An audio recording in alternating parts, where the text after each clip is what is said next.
आज आपण आपल्या साहिल कडक भावले भेटलो आणि त्याला भेटून एवढं चांगलं वाटलं आणि त्याला भेटलोही नाही तर त्याने डायरेक्ट आपल्या शॉप ओपनिंगला आपल्याला इन्व्हाइट करून टाकलं.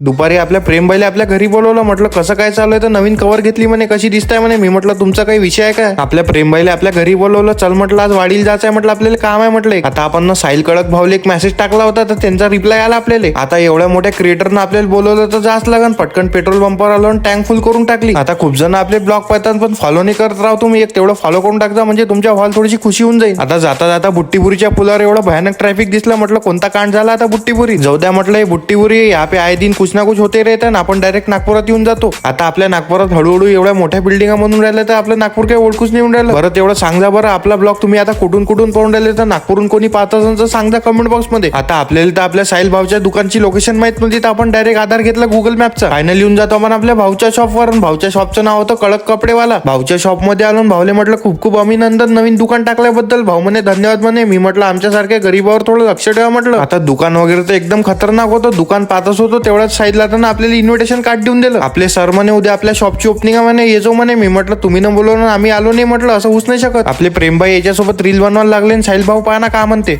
फॉलो करून टाका बे आपल्या बुट्टीपुरीच्या सर्व्हिसले. चला म्हटलं साहिल भाऊ खूप चांगलं वाटलं तुम्हाला भेटून. उद्या येतो म्हटलं पक्क्यात तुमच्या शॉप ओपनिंगले. आता आपल्या भाऊचं शॉप वगैरे एकदम खतरनाक होतं. नाव पण एकदम खतरनाक होतं, कडक कपडेवाला. आपल्या साहिल भाऊची भेट घेतली आणि डायरेक्ट निघून जातो आपण आता नागपूर एक्सप्लोर करायसाठी. तर मित्रांनो आजचा ब्लॉग थोडा लंबा होता. आपण भेटू नेक्स्ट पार्ट मध्ये आपण पूर्ण नागपूर एक्सप्लोर करतो.